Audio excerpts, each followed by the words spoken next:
Ini yang harus diingatkan, lu jangan sekali-sekalinya masuk, apalagi minta jabatan kalau lu belum membuktikan apapun. Karena apa? Saya menyadari saya bisa di posisi apapun, ada di politik maupun tidak, saya masih bisa bermanfaat untuk orang lain. Yes. Beneran gak sih keberlanjutan? Beneran gak sih ada keberlanjutan? Saya menekankan, this is still, ini masih adalah the smoothest transition in power ever in the history of Indonesia. Saya selalu bilang, mau presidennya siapapun, menterinya siapapun, kalau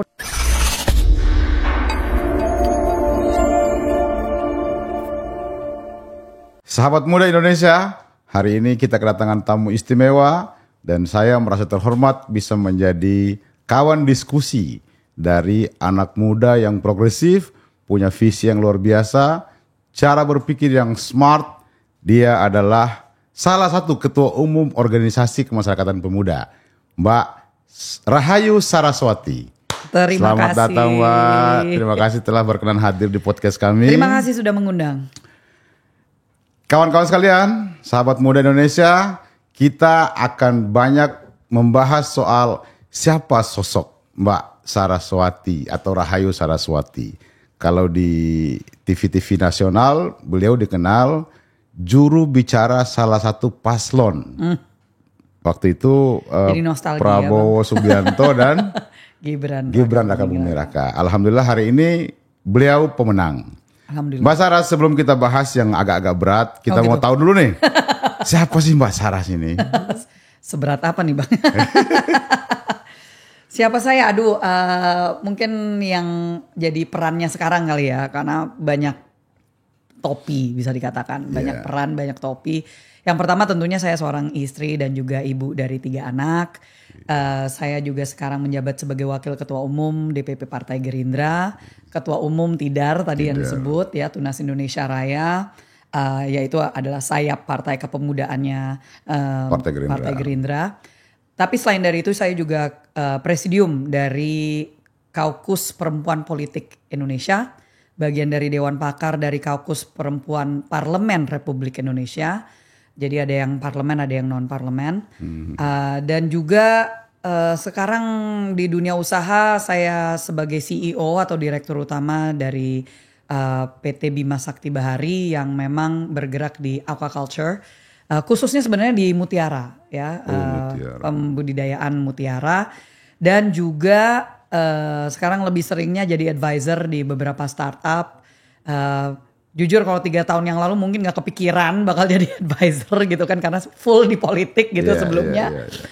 Karena pernah jadi anggota DPR RI tahun 2014-2019. Ya alhamdulillah puji Tuhan sekarang terpilih kembali sebagai anggota DPR RI dari Dapil DKI Jakarta.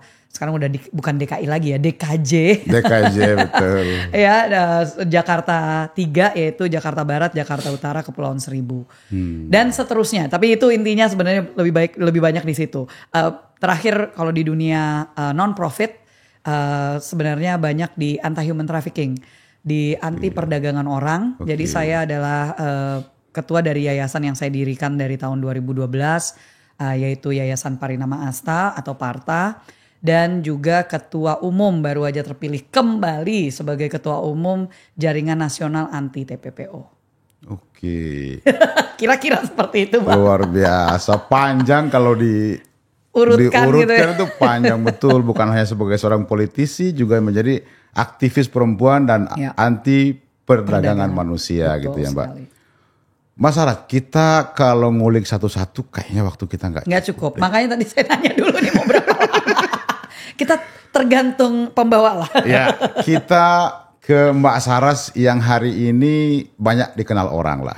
Sebagai politisi muda, sebagai politisi Gerindra. Menurut Mbak Saras, terjun di dunia politik itu seberat apa sih? Ini biar bisa menjadi inspirasi bagi anak muda. Ini agak susah kalau misalkan mau jadi inspirasi. Secara saya pasti ngomongnya belak-belakan gitu. Dan kalau mungkin ada orang-orang gitu ya yang memang dari dirinya sendiri tuh punya ketertarikan yang besar untuk politik gitu kan. Karena politik itu mungkin dianggap seperti bisnis seperti biasa gitu kan, industri yang dimana itu sangat menarik bagi mereka dari segi permainan politiknya maupun juga harus bertemu dengan banyak orangnya. Sedangkan saya nggak seperti itu, Bang. Izin jujur, saya ini bisa dikatakan alergi sama politik justru. Kenapa? Karena tiap kali berada di politik itu menurut saya justru draining gitu. Jadi sangat menghabiskan energi saya. Tetapi kenapa? Nah ini mungkin yang bagian inspirasinya dikit kali ya. Kenapa saya masih walaupun berat bisa dikatakan untuk masuk ke politik dan saya sebenarnya tidak ada ketertarikan, tidak ada ambisi sama sekali di politik. Kenapa saya masih ada di politik? Karena saya diingatkan oleh ayah saya. Waktu awal kenapa saya waktu masuk ke politik praktis. Walaupun sudah terlibat di Tidar, di Gerindra sudah sejak awal ya. Waktu itu Pak Prabowo maju tahun 2008. Masih sudah mulailah terjun sedikit-sedikit. Tapi tipis lah lebih di sayap kepemudaannya. Tapi 2013 waktu saya berpikir untuk maju dan masuk. Dan tidak pernah ada dorongan sekalipun dari keluarga. Tidak pernah. Karena banyak yang berpikir karena nama belakang saya ya kan Joyo Hadikusumo, anaknya Pak Hashim, ponakannya Pak Prabowo, otomatis sebagai keluarga pendiri partai sayanya didorong gitu untuk masuk. Padahal bukan demikian. Bahkan mereka kaget waktu saya pertama kali masuk ke politik. Karena tahu saya gak suka politik. Tapi ayah saya ada satu hal yang beliau sampaikan yang selalu saya ingat. Selama orang baik diam dan tidak melakukan apa-apa, maka yang jahatlah yang akan terus berkuasa. Itu sebenarnya perumpamaan atau perkataannya yang aslinya, yang salah satunya sebenarnya yang paling awal dikenal mengungkapkan hal yang serupa adalah Edmund Burke. Dan beliau adalah aktivis berapa ratus tahun yang lalu yang melawan perbudakan. Ya waktu itu masih persoalan slavery ya. Ya intinya sama bahwa the only thing necessary for the triumph of evil is for good men to do nothing. Satu-satunya hal yang dibutuhkan untuk kejahatan itu bisa merajalela, bisa berkuasa adalah jika yang baik diam dan tidak melakukan apa-apa. Bukan berarti saya merasa saya lebih baik dibanding orang lain, tetapi saya orangnya memang sangat idealis. Lebih idealis dibanding banyak orang terutama di politik. Ya saya merasa kalau misalkan tidak kita yang punya kemampuan, punya kapasitas, punya keinginan untuk berbuat dan berkontribusi. Kalau kita tidak masuk ke dalam gelanggang ya kan, ke dalam sistem. Dan waktu awal kan saya masih aktivis ya Bang, saya masih fokusnya kan di anti-human trafficking. Kakak saya waktu itu yang bilang, Sarah gimana pun juga kalau sebagai aktivis itu seperti mohon maaf kepada semua aktivis, ini hanya sebagai insentif lah, ini sebagai pecutan yang istilahnya kalau kita sebagai aktivis itu seperti anjing menggonggong dari luar. Nggak ada salahnya dengan kita mengkritik dan kita bersuara, penting justru. Tetapi kalau betul-betul kita punya kemampuan, kita punya kesempatan untuk masuk ya istilahnya. Justru saya bersalah kalau misalkan saya waktu itu tidak menerima panggilan dari Tuhan dan itu memang betul-betul saya merasa waktu itu ada dorongan dari Tuhan untuk saya masuk ke dalam politik praktis. Dan saya harus clear di sini. Mungkin banyak orang yang saya tahu, banyak yang mengira saya nggak bakal denger, tapi kan kuping dari mana-mana. Ada lah maksudnya, Tum tau nggak dibilang kalau misalkan Tum Sarah nih bodoh gitu loh. Harusnya di posisi yang dia miliki, yang ketum miliki, bisalah bermanuver, bisa minta. Apalagi saya sebagai siapa, saya kalau misalkan apapun saya bisa minta. Saya harusnya bisa bermanuver, bisa melakukan langkah-langkah untuk bisa memperjuangkan diri sendiri maupun juga kader-kader saya. Tapi satu hal yang mereka mungkin nggak sadari adalah bahwa saya nggak punya ambisi. Saya nggak punya ambisi dan justru saya mencoba untuk mengajari kader-kader saya untuk tidak berambisi. Dan baru aja tadi pagi ada yang tolong dong Kak, bantuin dong. Kan harus support dan seterusnya. Saya langsung bilang, kamu kayak nggak tahu aja kalau misalkan support untuk nyari jabatan, udah pasti gue nggak bakal bantu. Istilahnya kayak gimana ya? Loh, stand saya apa? Karena saya ini dididik Dan Pak Prabowo tuh salah satu yang selalu kalau kita bicara tentang sekolah kader, beliau selalu menekankan kita ini masuk ke dunia politik itu sebagai pejuang politik, sebagai pelayan rakyat. Bukan untuk mencari jabatan. Dan saya selalu mengingatkan, maaf nih jadi panjang nih sedikit ya. Gak apa-apa. Saya selalu mengingatkan kepada menti saya, karena saya juga sebagai mentor, saya ada beberapa menti yang saya selalu mengingatkan kepada mereka. Yang kalau kalian selamanya mencari bentuknya, selalu mencari jabatan, posisi, status. Kalau kalian menghubungkan identitas diri kalian kepada hal tersebut, kalian akan depresi, stres. Karena kalau misalkan itu sesuatu yang misalnya mau jadi presiden, lu kalau misalkan gak dapet terus habis itu apakah lu sebuah kegagalan? Kan tidak. It doesn't mean you're a failure. Bukan berarti terus lu tidak mencapai your purpose, tujuan hidup lu. Enggak. Kalau misalkan lu gak dapet posisi CEO, gak dapet posisi menteri, gak jadi komisaris BUMN. Kan paling sering tuh ya diminta. Kalau misalkan lu gak dapet itu, bukan berarti terus lu adalah sebuah kegagalan. You are a failure. Bukan berarti terus identitas lu itu seolah-olah lu kurang. You are not enough. You tidak menjadi diri lu sendiri, atau bahkan lu gak bermanfaat. No. Karena apa? Saya menyadari saya bisa di posisi apapun, ada di politik maupun tidak, saya masih bisa bermanfaat untuk orang lain. At the very least, paling minimal, saya nggak berperan sebagai apapun yang lain, saya nggak bekerja, nggak ngapain, tapi saya masih bisa berdampak kepada anak saya. Saya masih bisa berdampak untuk suami saya, ya kan? Kalau kita semua, bukan hanya sebagai perempuan, tapi laki-laki juga menyadari peran kita, fungsi kita, yang tidak bersandar kepada bentuk kita sebagai posisi jabatan dan seterusnya, saya rasa dunia akan jauh lebih baik. Karena kita akan menikmati proses hidup, ya nggak Bang? Kalau kita lagi di atas ya kita syukuri, tapi kalau kita di bawah ya harus belajar untuk mensyukuri juga. Karena kita pas di bawah pun juga kita pasti bisa belajar sesuatu. Dan kita masih bisa untuk memenuhi tujuan hidup kita. Mbak Saras mau bilang, masuk di politik itu kedepankan lu bisa bermanfaat apa buat orang banyak? Pasti. Kira-kira itu ya Mbak. Karena paling praktisnya nih Bang.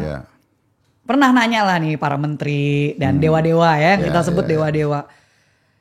Nih Bang gimana ya, maksudnya anak-anak muda nih banyak yang berpotensi. Banyak yang punya ide gagasan yang luar biasa. Mereka punya semangat, loyalitas. Kok susah banget ya untuk dilihat dan dikasih kesempatan. Ada satu kata. Dan ini lebih dari 2 orang yang menyatakan nih, jadi kayak istilahnya mentor-mentor ya para dewa ini.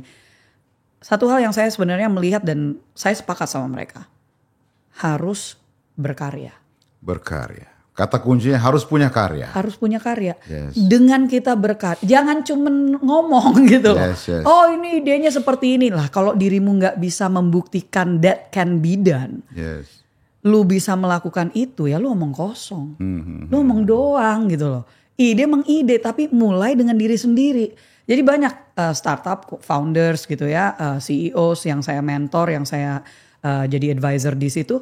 Saya selalu mengingatkan gitu loh, lu jangan bersandar, karena kan banyak ya waktu kemarin-kemarin itu zamannya VCs ya kan, unicorn ya kan, dan seterusnya. Oh semua mau jadi unicorn gitu loh, burning money. Dan sekarang sudah merasakan there's a problem with that mindset. Karena jadinya sekarang pas harus make profit kesulitan.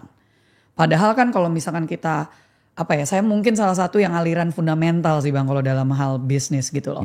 Kalau itu nggak profitable dalam waktu yang seharusnya gitu ya, yang make sense gitu, itu bukan bisnis beneran gitu loh. Itu cuman lu kayak NGO. Yang nggak sustainable ya kan. Kalau sustainable kan harus apa? Planet, people, profit. Circular economy-nya harus dapat gitu kan. Nggak cuma environment. Ya kalau misalkan kita mau bikin startup yang fokus environment, tapi lu nggak make profit, ya lu NGO, lu bukan startup gitu, lu bukan bisnis gitu. Ya apalagi kalau mau masuk ke politik Bang. Ya mohon maaf omong kosong kalau kita nggak ngomongin isi tas. Ya kan. Logistik itu penting. Yang mau ketemu sama orang aja, istilahnya kita ngundang mereka, kita pasti nyiapin makanan minuman. Nggak mungkin enggak. Itu kan butuh logistik. Gitu. So ini yang harus diingatkan, lu jangan sekali-sekalinya masuk, apalagi minta jabatan kalau lu belum membuktikan apapun.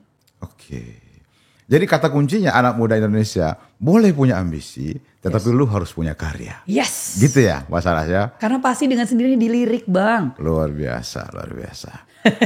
Ini juga terkait dengan didikan keluarga tadi, saya cukup tertarik bahwa lu masuk di politik bukan perkara lu mau jadi apa, tapi lu masuk politik lu bisa ngapain. Yes. Mbak Saras ini kan kurang lebih tiga kali menyaksikan paman Mbak Saras kalah pilpres. Ya. Iya nggak Pak? Iya. Apa yang terjadi di dalam psikologi keluarga ya saat itu ya? Kan hari ini baru menang nih Mbak. Hari ini juga orang melihat, oh kita dekatin Mbak Sarah, kita ini, kita itu. Karena sesuatu udah jadi barang gitu ya. Kalau bahasa orang-orang dari timur tuh, ini udah jadi barang nih. Ya kan, sebelum jadi barang banyak yang ninggalin. Bentar, yang soal itu Bang. Oke. Jujur, ini aneh banget tapi itu benar soal. Berapa hari setelah pilpres ya? Beneran baru berapa hari? Biasa lagi scrolling lah, akhirnya bisa santai kan, akhirnya bisa scrolling di IG gitu kan. Muncul itu ada satu gitu. Pada saat tiba-tiba ada banyak orang berbaik hati kepadamu, ingatlah kata Songguku. Suhu, mereka itu adalah siluman. Aku langsung posting, langsung aku kirim ke teman-teman. Semua pada ngakak. Dan jujur Bang, kita ini justru bersyukur. Kita telah melalui masa-masa di mana kita di bawah. Yes. Teman-teman harus bisa bersyukur. Pada saat melalui musim-musim yang dimana kita ditempa, karena disitulah kita ditempa Bang. Yeah. Pada saat kita di bawah, bukan di atas ada tantangannya sendiri. Yeah. Ada tantangannya sendiri. Tapi pada saat kita di bawah, kita bersyukur karena di situ kita tahu siapa teman kita yang sebenarnya. Yes. Who our true friends are. Yes. Sekarang pada saat tiba-tiba semua berdatangan, kita udah tahu lah, gue tahu lu sape gitu. Lu sekarang hubungin gue di mana aja lu kemarin gitu kan. Jadi dan banyak yang mungkin menanyakan, maaf ya Bang ini aku cutting. Banyak orang yang bertanya kan waktu kemarin itu tahun lalu. Aduh ini Pak Prabowo apa gak punya ambisi lain apa. Ini apa dia memang sangat berambisi untuk jadi presiden seterusnya. Saya bilang bukan persoalan posisinya. Yeah. Sebenarnya bukan. Yes it matters tapi sebentar nih saya coba jelaskan. Beliau di posisi apapun saya yakin beliau masih akan terus. Beliau sebagai businessman aja pasti ujungnya mikir ini bisa untuk apa untuk negara saya. Yeah. It's just his DNA. Dari dia kecil melihat seragam dari eyang-eyangnya yang gugur di medan tempur. Yang berlumuran darah. Dia dari kecil melihat itu yang akhirnya kenapa beliau bisa kuliah di kampus-kampus ternama di sekeliling dunia. Dianya sampai high school sampai SMA di luar negeri. Yeah. Kalau dia mau dia bisa ke sekolah manapun di luar. Kan Pak Hashim akhirnya juga di Pomona College gitu loh. Kakaknya bisa juga tapi memilih untuk ke Akmil. Kenapa? Karena memang dari kecil mau darahnya merah putih banget. Aduh mengabdi. Mengabdi itu kalau ada satu kata yang bisa menggambarkan beliau itu bukan hanya patriot tapi justru pengabdian gitu loh. Saya tumbuh besar dalam lingkungan yang dimana kalau kita lagi kumpul makan malam ya dengernya ya itu gitu loh. Opa sebagai profesor, sebagai mantan menteri, ya kita anak-anak di ujung gitu. Tapi ya mereka yang dewasa yang ngomongnya adalah tentang negara. Nggak lain dan nggak bukan, pasti tentang negara. Jadi kalau misalkan bilang ambisinya tuh cuma satu, bagaimana dia bisa mengabdi yang terbaik dan pastinya posisi presiden adalah posisi kekuasaan tertinggi di negara ini. To make the kind of change untuk membawa perubahan yang baik, kemajuan, untuk membawa visi yang ada di pikiran, bukan hanya dalam konteks nasional tapi internasional. Beliau perlu untuk ada di posisi tertinggi. Itu aja sebenarnya, tapi fungsinya bukan jabatannya. Bukan jabatannya. Jabatannya itu menyesuaikan dengan fungsi yang dikejar, yaitu untuk bisa mengabdi sebesar mungkin. Berbuat secara lebih luas gitu ya Mbak. Betul sekali. Betul sekali. Dan hari ini Pak Prabowo membuktikan bahwa anak muda yang kata orang belimbing sayur diambil sebagai wakil presiden. Ya. Ternyata nggak belimbing sayur, punya ide, punya gagasan. Oh iya dong. Gitu ya. Ya. Hari ini Pak Prabowo membuktikan bahwa dia mengakomodir generasi muda. Ya. Mudah-mudahan ke depan ini tidak hanya sekedar langkah politik Mbak Sarah, tapi juga menjadi keseriusan untuk memberikan pemberdayaan yang luas terhadap anak muda Indonesia. Betul sekali. Gitu. Dan satu hal yang mungkin saya suka dari apa yang beliau sampaikan lewat debat maupun juga lewat beberapa sambutan atau penyampaian beliau ini mau dianggap sebagai jembatan. Oke. Ya kan Bang? Dia bilang, Gamblang, anggap saya ini jembatan untuk kalian. Jembatan untuk istilahnya kayak masa transisi gitu. Jembatan untuk memastikan jalannya ini ada, jembatannya ada, yang nanti kalian bisa mau injek-injek untuk nanti ke arah yang lebih baik. Yang penting saya udah siapkan ini untuk kalian. Gitu. Fondasinya dulu Fondasinya ada gitu loh. Untuk bisa kita pakai sebagai pemuda-pemudi Indonesia. Dan saya pernah di podcast lain saya ditanya kira-kira apa sih kuncinya untuk anak muda ini berkontribusi buat Indonesia Emas 2045. Saya bilang satu kata, inovasi. Anak muda ini kreatif. Netizen 62 ini kreatif gitu loh. Kalau bikin meme tuh kreatif kan Bang. Kalau bikin konten banyak konten creators kita gitu kan. Yang stand up comedian lah, ada yang roasting lah, ada itu kan kreativitas. Yes. Bahkan kalau kita bicara inovasi ya inovasi untuk teknologi. Inovasi untuk teknologi bukan hanya teknologi yang 01 untuk algoritma dan seterusnya, tapi juga untuk solusi buat bangsa. Apakah itu untuk energi terbarukan, apakah itu untuk AI yang harus dipakai untuk kebaikan manusia, bukan untuk menghilangkan peran manusia ya. Ini yang harus terus kita bisa manfaatkan. Dan Prabowo punya komitmen untuk mendorong kualitas itu terus ditingkatkan. Harus. Makanya gitu kalau beliau fokusnya memang STEM, ya kan. Bahkan itu sudah terbukti di universitas-universitas yang ada di bawah beliau. Di Unhan pun juga sudah dibuat fakultas-fakultas baru yang fokusnya adalah untuk STEM ini, ya kan, Science, Technology, Engineering, and Mathematics. Itu harus jadi fokus kita kalau kita mau mengejar ketertinggalan kita. Karena selama negara-negara lain, negara maju melalui Industrial Revolution yang 1, 2, 3, 4, kita masih dijajah Bang. Jadi kita ketinggalan jauh. Nah memang kita harus mengejar. Dan mengejar itu adalah tanggung jawab dari pemudanya. Yes. Bukan dari pemerintah. Pemerintah udah ngasih akses, swasta bikin upskilling, bikin edtech. Ya kitanya mau belajar atau enggak. Ya. Gitu loh. Itu kan tanggung jawabnya di kita. Bukan di kita. Kitanya mau belajar, kitanya mau baca buku. Kita hanya mau untuk bisa ambil kelas di sini, ambil kelas di sini. Ya jangan cuma yang 1% dong. Dan 2045 itu akan diisi oleh anak-anak muda yang berada hari ini. Yang kita sekarang. Yang tua-tua udah pasti lewat. Kalaupun nggak lewat, sudah nggak produktif. Nggak, sudah pada saat 2045 datang, seharusnya mereka bisa menikmati. Yes. Kita sebagai generasi mudanya itu adalah tanggung jawab kita untuk bisa mengatakan terima kasih kepada generasi yang sebelum kita, kepada ayah ibu kita. Yes. Mereka bisa istirahat, go on honeymoon keberapa lah istilahnya. Istirahat dan menikmati. Itu kan harusnya kalau kita mau berterima kasih pada orang tua, salah satu cara terbaik adalah pada saat nanti mereka mau istirahat ya mereka gak harus mikirin lagi. Negara lain gak kayak gitu loh Bang. Betul. Di Jepang, Korea Selatan, gila saya ngeliat waktu saya ke Jepang terakhir kali, yang ngumpulin sampah itu tua semua Bang. Mereka yang kerja untuk ngumpulin sampah di jalan segala macam. Saya bilang aduh itu kalau misalkan kita terjadi di sini tuh kayaknya kayak apa ya, kita berdosa gitu kan.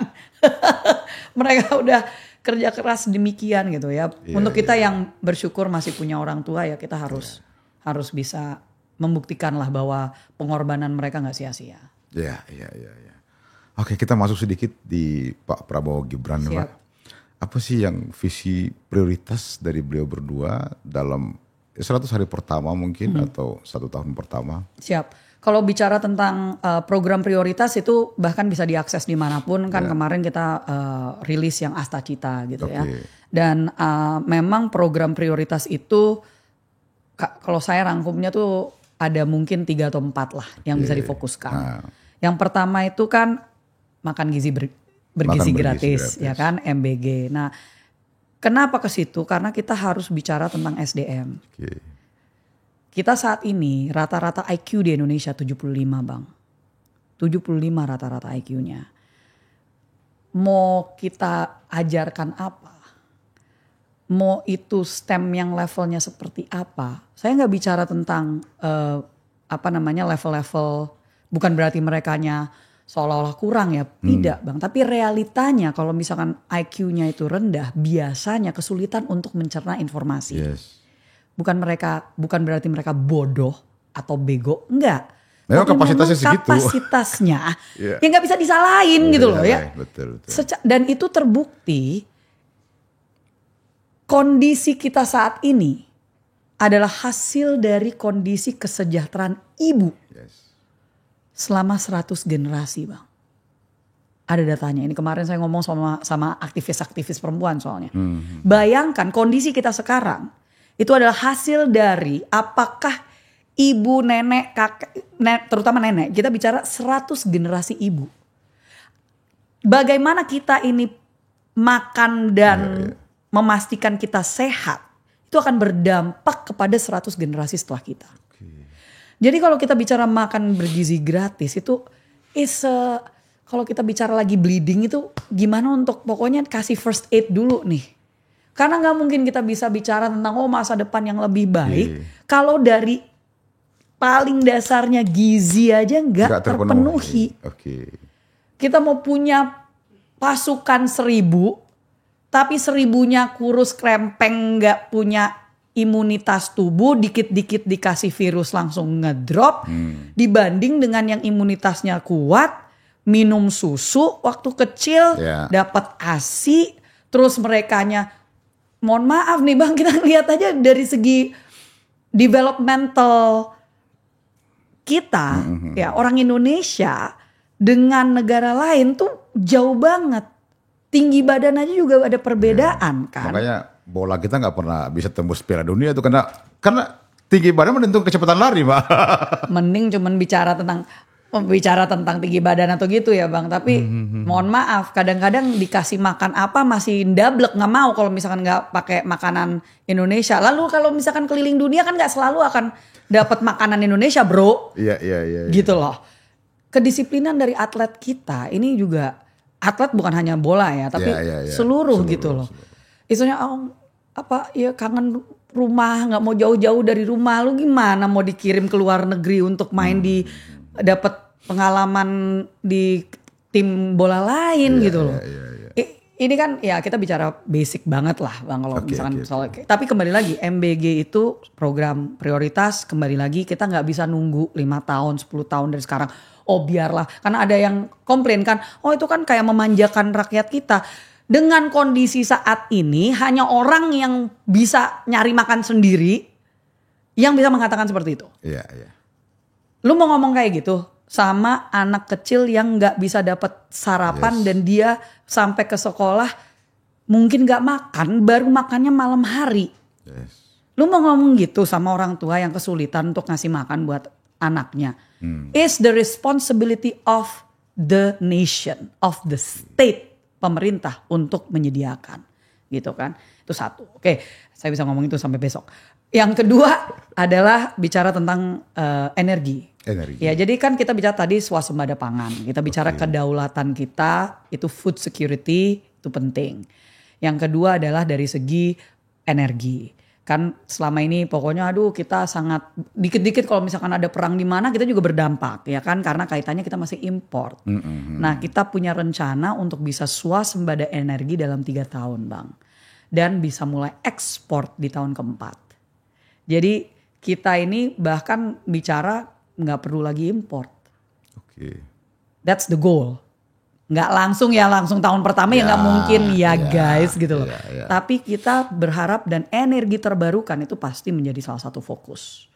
Ya, karena apa? Karena kita punya banyak sekali kekayaan alam yang bisa kita maksimalkan potensinya. Hutan rusak kita bisa tanam ulang, reforestasi untuk menjadi sumber untuk bioenergy ini tadi. Enggak bukan berarti is palm oil, it's not. Bukan berarti sawit. Tapi bisa dengan tipe jenis tanaman yang lain seperti pohon aren yang itu nggak bisa tumbuh sendiri. Jadi dia akan menjaga ekosistem. Nah ini saya bisa ngomong sampai besok. Tapi bagaimana kita bisa berdiri sendiri di atas kekuatan diri kita sendiri untuk energi. Tanpa harus impor ya? Iya, tanpa harus impor. Yang ketiga, jadi dan itu termasuk hilirisasi juga. Ya kan, pemanfaatan semua sumber daya alam kita yang tadinya misalnya kita jualnya hanya berapa dolar, tapi dengan kita olah. Contoh kemarin baru aja ketemu sama Mentan, beliau kasih pemaparan di acara Rembuk Pemuda. Dia di depan 1.500 anak muda yang dimana bicara kakao misalnya. Kita kalau keluar negeri pasti beli coklat, ya kan, untuk oleh-oleh kadang-kadang gitu ya. Singapura aja beli coklat gitu. Padahal itu kakaonya dari mana? Kan nggak mungkin dari Singapura. Kakaonya ya dari kita gitu kan. Nah jadi itu diolah aja dari namanya biji menjadi coklat itu udah berkali-kali lipat harganya. Nah, itu tambahnya pertama. Contoh seperti itu. Dua yang terakhir mungkin yang ketiga adalah perumahan. Karena ini lagi efek di semua negara yang saya tahu. Kemarin saya ke Australia, mereka juga lagi mau mencoba untuk put an immigration cap. Jadi untuk yang mau pindah ke sana, mau tinggal di sana bakal lebih susah lagi. Karena mereka ada masalah kurang tempat tinggal. Indonesia juga sebenarnya ada masalah itu, apalagi untuk anak muda. Berapa banyak yang pasti memikirkan susahnya untuk memiliki rumah. Mungkin sewa terus, ngekos terus gitu kan. Nah kita mau memastikan ada cukup rumah untuk semua warga negara Indonesia. Jadi setiap tahunnya ada rencana untuk membangun, kalau nggak salah ya, ini bisa aja saya salah, kalau nggak salah angkanya adalah 2 juta rumah. Jadi kebutuhan primer, sekunder, sandang, pangan, papan. Yes, sandang, pangan, papan. Yes. Komplit. Menurut Mbak Sarah, tantangan yang akan dihadapi oleh pemerintahan baru ini apa ke depan, Mbak? Kita sebenarnya kalau saya nggak bisa mewakili yang lain, tapi anggap aja ini hasil nguping Mbak Sarah di circle keluarga.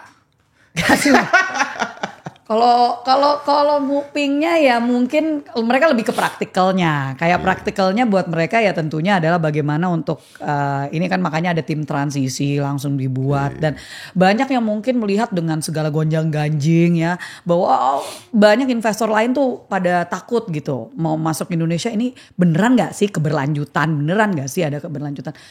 Saya menekankan, ini masih adalah the smoothest transition in power ever in the history of Indonesia. Paling smooth. Betul. Karena apa?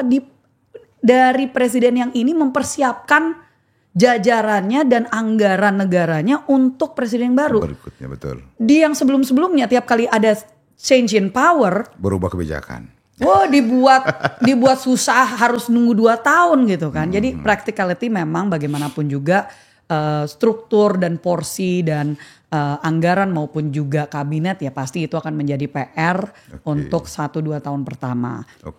Tapi kalau saya lebih dari evaluasi saya lah, masih ada salah satu yang menjadi tantangan. Dan mungkin ini akan sangat ya bukan kontroversial ya, tapi mungkin ada yang suka, ada yang gak suka. Yaitu soal birokrasi kita, Bang. Karena kita ini birokrasinya sangat gemuk.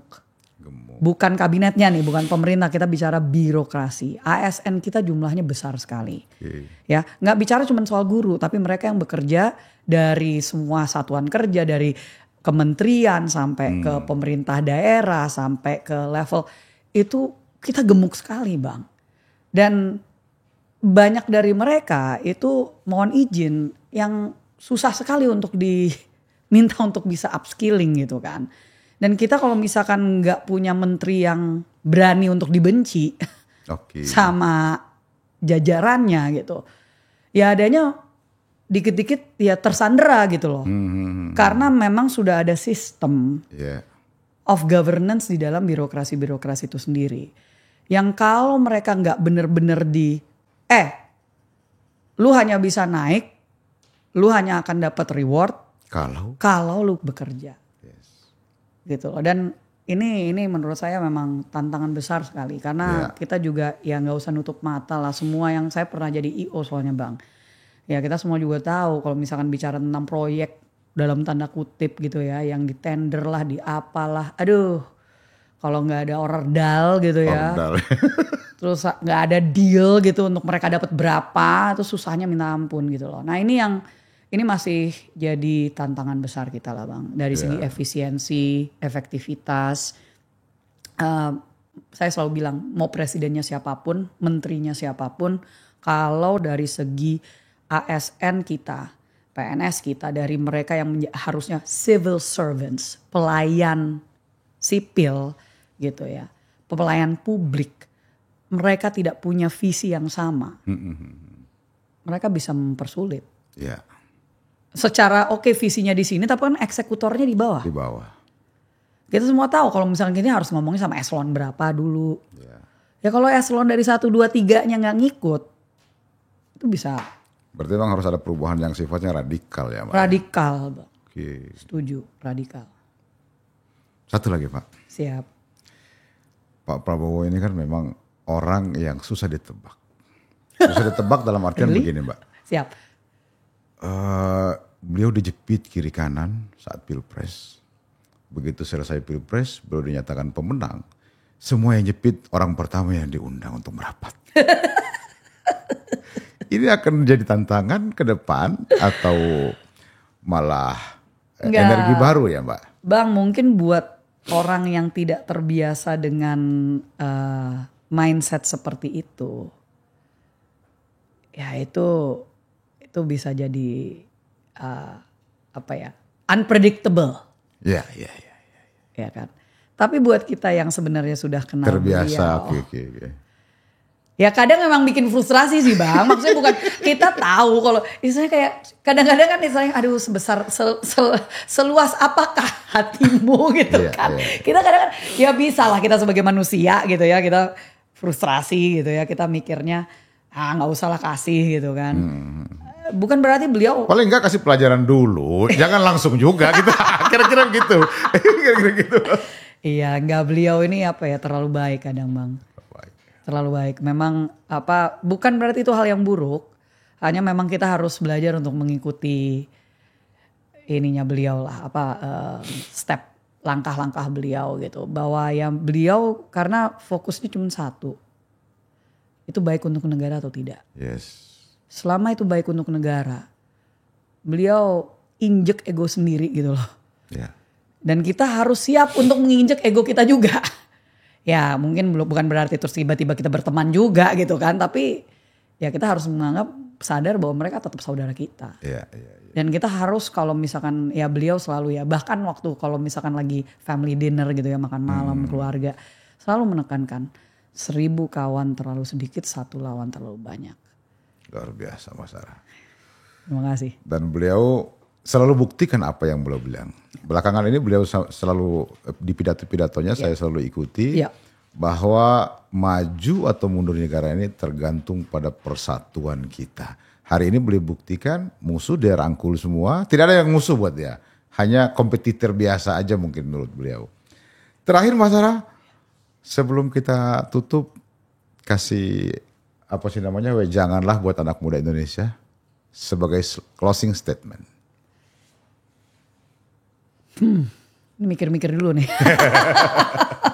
Enggak, saya highlight aja apa yang tadi yang tadi sempat saya sampaikan.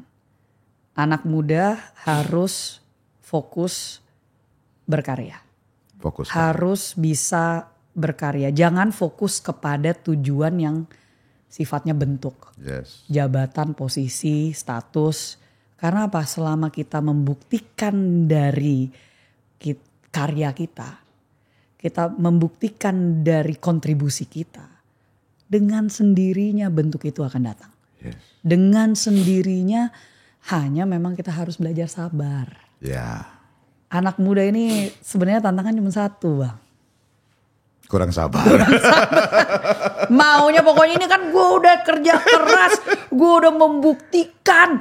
Aduh bro, kalau bicara membuktikan ada lebih banyak yang antriannya lebih panjang dan udah lebih lama dibanding lu. Ya. Gitu loh. Gak usah ngomong tentang pengabdian udah berapa lama, udah apa yang udah kau korbankan. Yang mengorbankan pun juga yang lainnya juga mengorbankan gitu loh. Sabar. Setiap musim ada orangnya, setiap orang ada musimnya. Yes. Itu mungkin dari saya. Terima kasih banyak Mbak Sarah. Pemuda Indonesia, hari ini kita mendapatkan nasihat dan diskusi kita cukup menarik buat saya dan pasti menarik buat anak muda Indonesia. Terima kasih Mbak Sarah. Terima kasih banyak. Atas kesediaannya. Demikian. Assalamualaikum warahmatullahi wabarakatuh. Salam pemuda dulu Mbak. Speed, smart, solid. Oh oke, siap. Oke, belajar dulu nih. Spirit, smart, solid. Speed. Oh speed. Speed, smart, solid. Speed, smart, solid. Terima kasih banyak Mbak Sarah.